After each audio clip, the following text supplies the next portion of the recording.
The situation with Joel Embiid and the Philadelphia 76ers appears to be way worse than what we thought. Plus, the Hawks caught red-handed and punished by the NBA. I'm Trevor Lane. This is the Basketball Bulletin. Make sure you subscribe right here to our channel. Only about 20% of the people watching our videos are actually subscribed to the channel. So do us a favor, hit that subscribe button and help us get towards our goal of hitting 10,000 subscribers. All right, let's get into what is going on. Well, what is going on with the Philadelphia 76ers? Losing. A lot of losing. I mean, look at this. Even if I try to enhance the screen, I wind up covering them up. That's how far down they are in the standings in the East. Just 3-13 on the season, minus 8.4 point differential right now. And they're right down there with the Washington Wizards, having one of the worst records in the NBA. And what's striking is this team was expected to be a contender in the Eastern Conference with Joel Embiid, with Paul George, with Tyrese Maxey, with a big three that was going to take Philadelphia to the next level. But some very concerning news revealed today by Sam Amick of The Athletic. Take a look. Sam Amick says, "My understanding is that there was a setback with Joel at some point, but this is where it gets tricky. Joel is notoriously private about his body and pushes the Sixers to be as secretive as possible. This is why they got fined recently. It wasn't for load management comments. They got fined because their public statements didn't align with reality. The league dug into Joel's medical records and concluded his left knee situation is legitimate and serious. The Sixers, however, publicly claimed he was healthy and ready to go, implying it was just load management. That doesn't sit well with the NBA's TV partners. It creates confusion. And while I can't pinpoint the medical term for Joel's issues, it seems real and concerning. He was fully participating in Team USA activities during the Olympics, so something happened between now and then. It's clear that his movement isn't right. It feels like we're heading towards an inevitable shutdown procedure for a bigger injury." A shutdown procedure. Joel Embiid potentially being shut down. That's what Sam Amick is talking about, that whatever is going on with him, while he can't pinpoint what exactly the issue is, it is something real. It's serious. This is not the 76ers being careful with him. They're not just being cautious. And you know what? If you've watched Joel Embiid recently, you can tell that that is 100% true in terms of something else is clearly wrong. Just look at his numbers. He's only played in 4 games, and he's already been ruled out for tomorrow night's matchup against the Houston Rockets, but he's only played in 4 games. In 4 games, he's shooting 38% from the field, just 7.5 rebounds, 3.5 assists, 20 points. I mean, remarkable that essentially on one leg, he can still put up almost 20 points, 7 boards, 3.5 assists, but a huge drop-off from the player that he was last season. Just a massive departure from where he was. Clearly, Joel Embiid is not right. And now here we are getting confirmation from Sam Amick that, yeah, there's something wrong with him, and we could be looking at a shutdown procedure needing to take place. Once again, the Philadelphia 76ers, we keep saying, oh, they'll be fine, they'll be fine, they'll be fine. They're in the East. Everything's going to be okay because the East is so forgiving, and the East is so forgiving.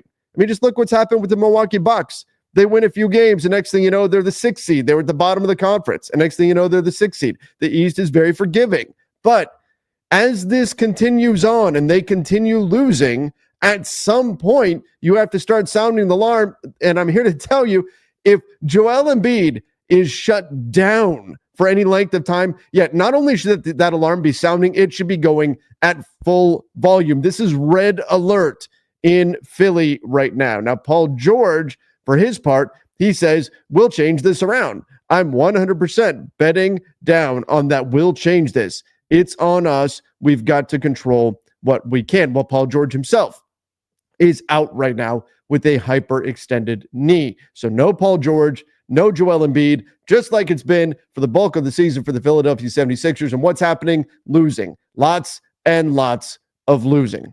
So the 76ers in big, big trouble. That's not where this ends, of course. We got to talk about Joel Embiid doing everything he can to make sure that people don't know the real status of his knee. I'll talk about that in a moment. But did I mention the 76ers first-round draft pick goes to OKC unless it falls 1 through 6? Now, right now, it actually has a decent shot of finishing 1 through 6. But if the Sixers do find a way to start winning games, but not enough to actually get into the playoff race in the East, like if Joel Embiid is shut down, well, then the OKC Thunder could wind up with a lottery pick in this year's a loaded draft class, a loaded team already, and the 76ers plight may turn out to be huge for the Thunder. Certainly something worth keeping an eye on. But we need to talk more about this. Joel Embiid, this whole concept that he is trying to push the 76ers to be as secretive as possible.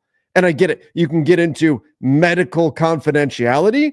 Is that a concern? But you know what? Here's the problem with all of this is that you are leading, and this is similar in a way to what happened with the Hawks situation, which I'm going to get into in a minute, but you are leading people to believe one thing about your injury status and something else is the truth. And you are doing this knowingly. You've got the NBA, Sam Amick, looking into the situation, saying the NBA actually looked at the medical records and went, wait, this does not match what you guys are saying publicly. And here's the issue. Beyond just deceiving fans and creating expectations that set the league up to look bad. Let's talk about that. I mean, the league as a whole looks bad. This is a league that is seen as one where players are frequently load managing. They're taking nights off. And again, we're going to talk about the Hawks in just a minute, who just got busted for doing that. But this is not just a problem with fans. It's a problem with perception, of course, among NBA fans who want to know what's going on, who want to know what to expect. Should Joel Embiid be playing? And the problem is when you're not forthcoming with fans, then it creates room. It creates space for all kinds of theories about what may really be happening when you don't control the story by saying what is really going on. When you are vague and you say a guy is okay to play and then he's not playing, people are going to fill in the gaps. And that's not a good look for the NBA. That's not the kind of thing they want to see. And they don't want to perpetuate this idea that NBA superstars simply do not play. Because you know what happens if that's the case? Then people stop buying tickets. Because why buy a ticket to go to a game if you think there's a pretty decent chance that the guy that you really want to go see is going to take the night off? Why go spend hundreds and hundreds and hundreds of dollars, plus parking, plus anything that you want to drink, anything you want to eat in the arena? We're talking about a major expense. Why do that if you think, you know what, the guy that I really want to see that's out there on my team, there's a pretty good chance that he's going to take the night off? Why do that? So this is a bad look for the league. They don't want this to perpetuate.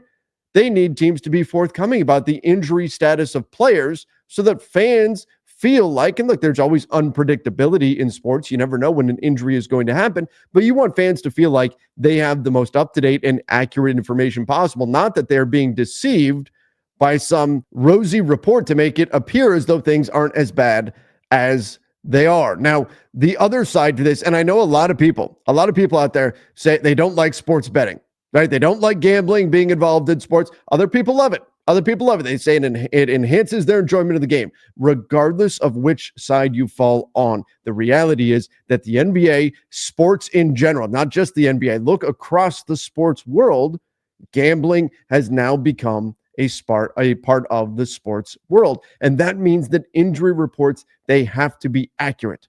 You can't be putting out information that is false, especially knowingly putting out information that is false. That messes with bettors, that messes with lines, messes with a lot of things that the NBA does not want to mess with. So that is an issue as well. You need injury reports to be accurate and to be forthcoming. Again, this is why the Sixers got fined, because the NBA actually looked into Joel Embiid's medical records and said, oh, you guys are not telling the truth here. This is not accurate. So this is a big problem for the 76ers. They don't have Joel Embiid. This increases the chances that what we're seeing right now in terms of the quality of this team is for real, that this is not just they're going to be okay once everybody's healthy situation, because everybody's not going to be healthy, because that's not coming, because Joel Embiid, according to Sam Amick, we could be looking at a shutdown situation for him. Boy, what do the Sixers do then? But bigger picture for the league as a whole, the way the 76ers have handled this situation simply cannot happen. And frankly, I think the league has got to get a little bit more heavy-handed with teams to make sure this kind of stuff doesn't happen. I know Joel Embiid will say medical privacy and all that sort of stuff, but this is a different situation in sports. You need to know what the status is of a player and whether or not that player, him coming back, is a likely scenario. Now, beyond that, I said the Hawks just got busted. Speak of the devil, look at this. The Atlanta Hawks have been fined $100,000 for violating the league's participation policy in connection with Trae Young. He missed an NBA Cup game on November 12th against the Celtics. The NBA says its investigation, including review by an independent physician, determined that the Hawks held Trae Young out of a game that he could have played in.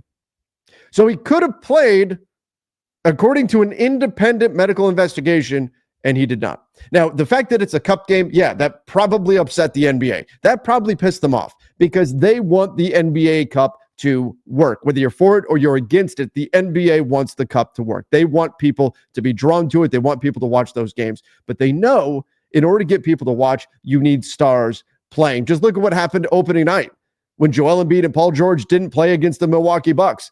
Look at those ratings. Yikes. We know what happens when stars don't play.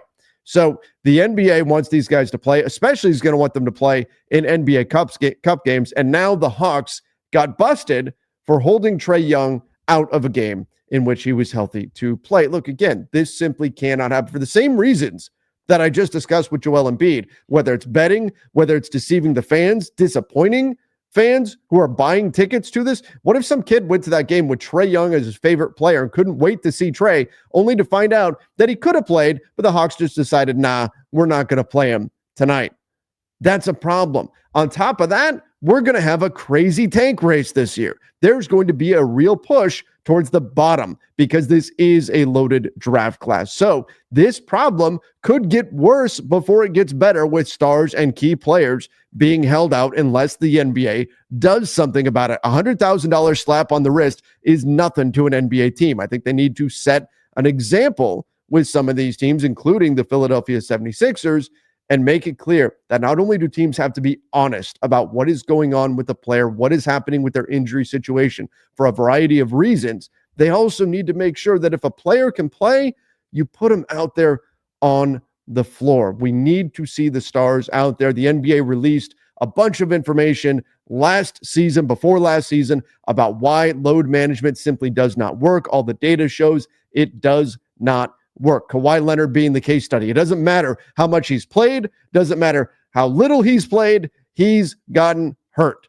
It doesn't seem to change anything when players are load managed. And I understand there's going to be situations where players have a pre-existing injury and you don't want to risk them hurting it further or something like that. That's not what I'm talking about. I'm talking about resting healthy players simply because you think that's going to eliminate injury. The NBA presented data showing that that was not the case. And if that is what they want to stand behind, that they need to make it clear that what's happening now with Joel Embiid, what's happened here with Trae Young is something that the league simply will not tolerate. But everybody, let me know your thoughts in the comments down below about what's going on with the NBA, with how forthcoming they're being about injury status, what's happening with the 76ers and Joel Embiid, how much trouble are the Sixers in, by the way, and of course the Hawks and Trae Young. Lot to talk about on this one, so I want to see it firing off in the comments section down below, and don't forget to subscribe right here to this channel. Till next time, everybody. See ya, and stay safe.